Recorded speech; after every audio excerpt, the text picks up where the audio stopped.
Hey, welcome back to my YouTube channel, where this week I am going to talk about how to get a yes in a sales conversation and how to get it often with one conversation. So let's dive into improving your sales process, closing more sales, and really leaping forward in your business.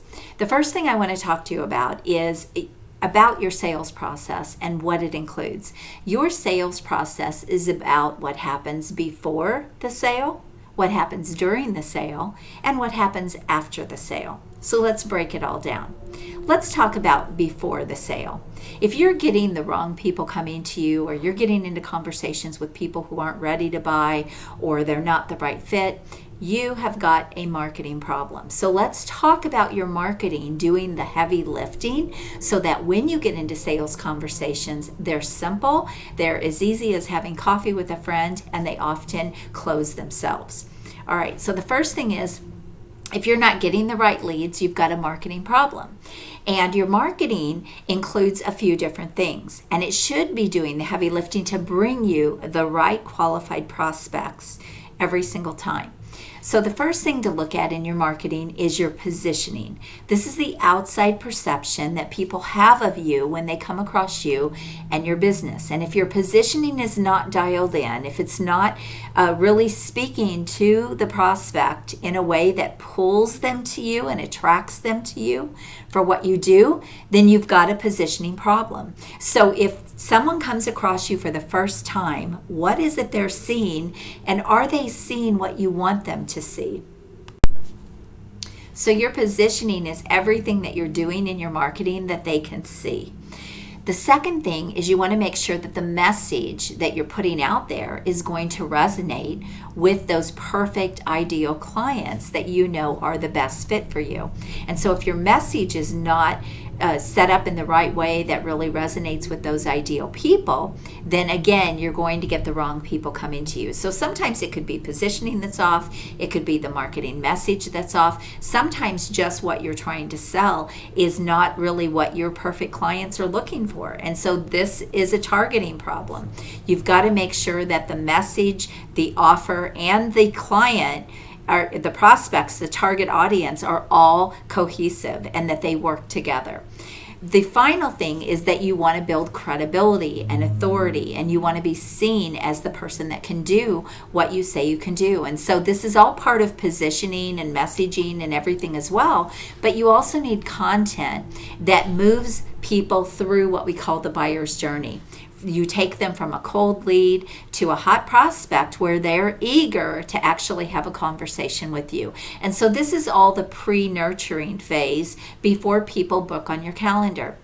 Now, one of the things about high-ticket clients, which is what I help my coaches, consultants, and professional service providers attract and close, is they will often come across your content, and if it's really on point, they will instantly book on your calendar, or they'll go check out maybe a little bit more about you, and then they'll book on your calendar. So they won't always go through funnels and things like that. Often they do not.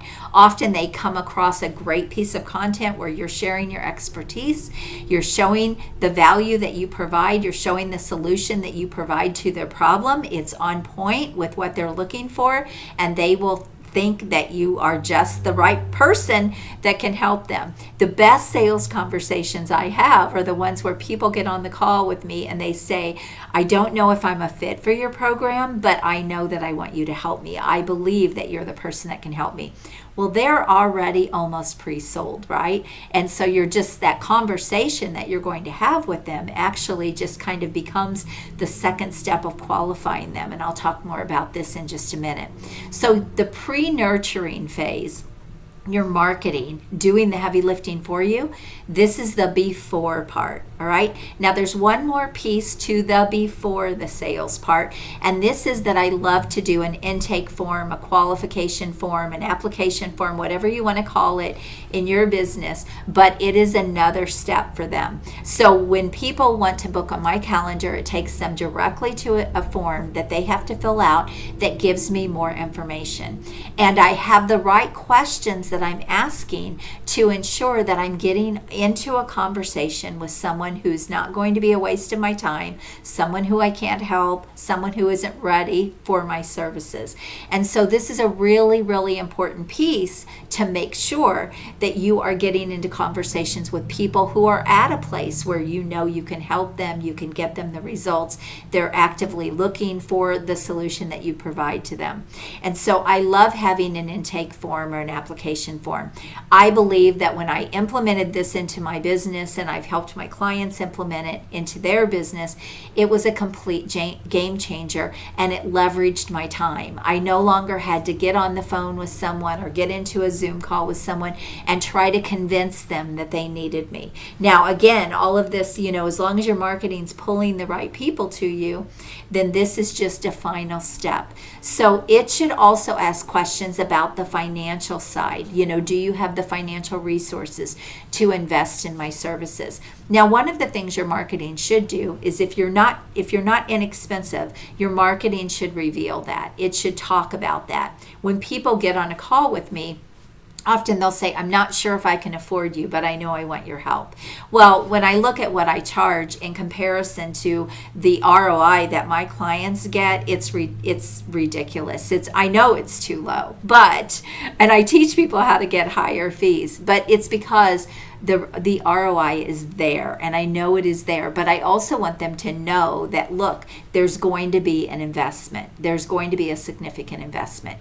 That's important for me. I'm telling you that right now. And the reason for that is because I don't want people to have this like sticker shock or a shock about my prices. I want them to sort of have an idea that I know she's not inexpensive, but I also have checked her out, and I know she gets incredible results for her clients. So that's an important piece that you really want to consider adding to your intake form or your application form. Okay, so that's all the before part, all right? Let's talk about during the conversation. When you are on a call with someone, all you are doing at that point is uncovering things in a little bit deeper way. So I want my application form to really get the client prepared for our call, make them think some things through. I don't want them getting on the call like totally not sure about what they need or what they want. I can't really help someone like that. I want them to really know what it is they feel they need. Now, it may not be all they need, but I want them to have a really good idea of what they're trying to get with my services, okay? Because I need to make sure that that is cohesive with what I actually do. So by doing the application form, it prepares the client, but it also prepares me because I can go check them out now. I can look at things that I need to know, to see where they are in their business, to see if I feel like they're the right fit for my services. And so I like to do pre-work before I actually get in a conversation with people.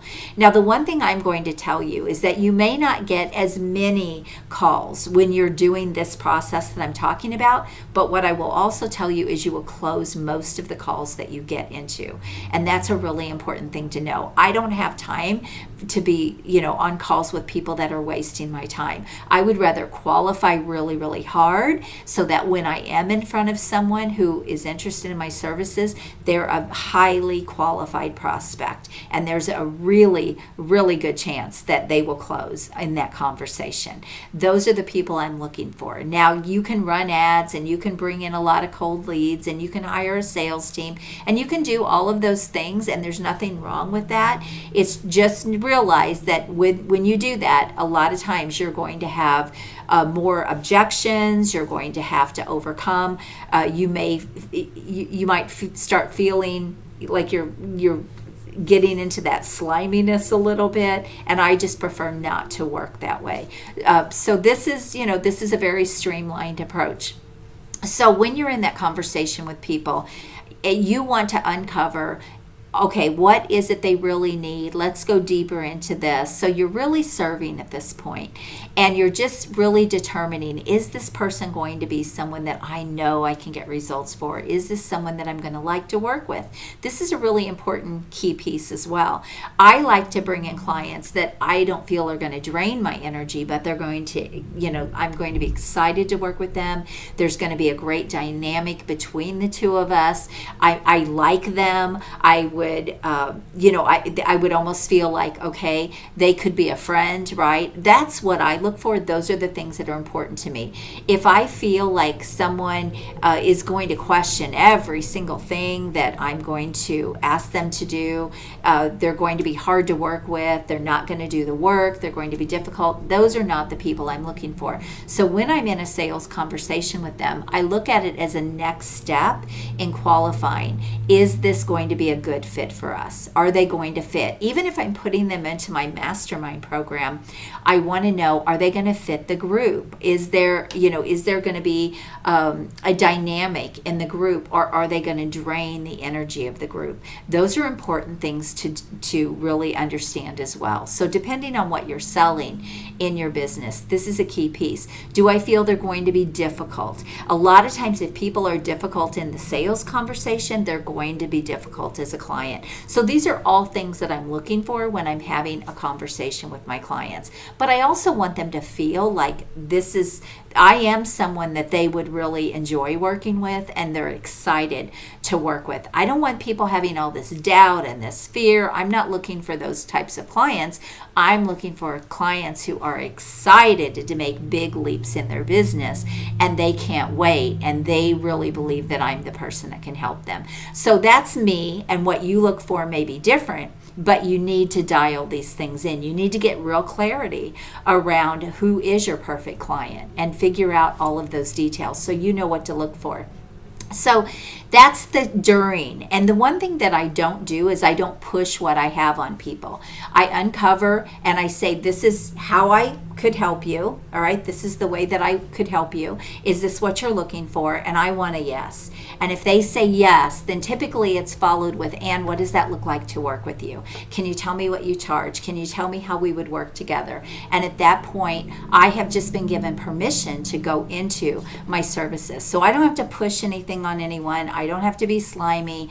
I don't have to be hard pressed. I don't even overcome objections in my sales calls because of the way that I have my sales process set up. And this is also what I teach my clients. And it's a much better process because guess what? Then even if they walk away and I don't close them for whatever reason, or maybe they just don't have the financial resources and they really can't get it, even if they walk away, I want them to walk away feeling like we've built a rapport and we have a good relationship. And somewhere down the road, they can come back to me if they're in a different place. And so that's the other thing. I don't want people leaving that conversation feeling embarrassed or feeling guilty. Now, again, I get very little of this. I'm going to, just be honest because of the way that I've structured my process. This doesn't happen very often. It happens more if someone comes across me and they're more of a cold lead and they don't go do their homework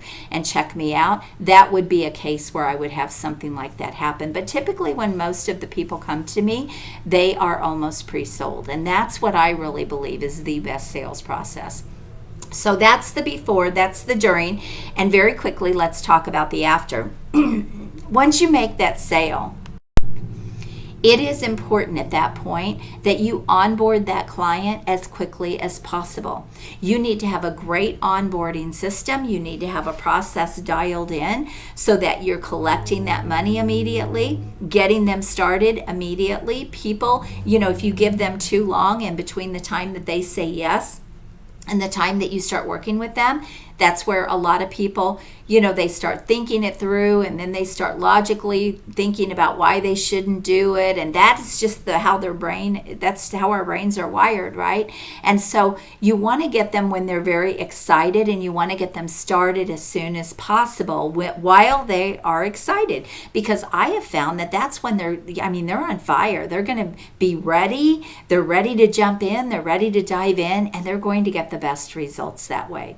So I always like to onboard onboard my clients almost immediately in some way, shape, or form. And it might be a little bit different depending on the client that I'm working with, but I still have an onboarding process. And so you need to have this dialed in too. Get them started immediately or as soon as possible. You can get them started immediately in some way. You should get their money. You should get them started maybe filling something out. Maybe you've got something you want them to watch. Whatever it is that you need to do in your business, this is all a piece of what should be dialed in. And when you do this, you'll have very little. Can't even think of the last time I had someone say, I changed my mind. It happens so rare because of the way, again, I have my sales process structured. So if it's happening in your business and people are getting buyer's remorse, there's something broken.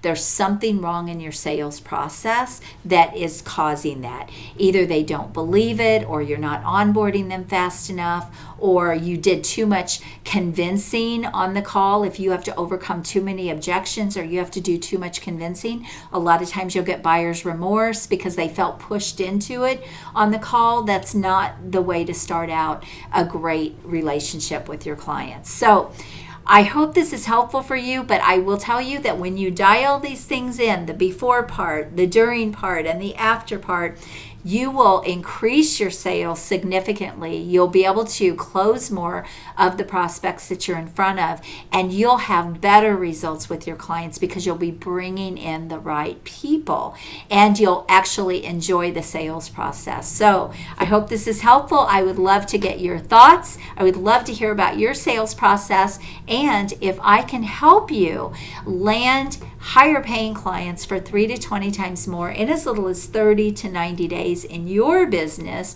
by restructuring your offers, getting a marketing system dialed in, getting your sales process dialed in so that you can scale your business into multiple 6 and 7 figures, then all you need to do is go to acarden.com and book a call. And then it will take you right to an application form that you'll fill out, and we will get on a call together. And hey, if you want to go check me out and go check out all the content that I have out there, I welcome that. I welcome that. In fact, I will put a link to a training that you can go look at, and you can see all about my process, and you can even see some of the results I have with my clients. And you'll be able to check me out before we get on that call, just like I want you to do. So I'm Ann Carden again. You have an amazing day. Let me know what you think. Subscribe to this channel. Hit that notification bell so you get a video every single week when it is released. Have a great day. Bye-bye.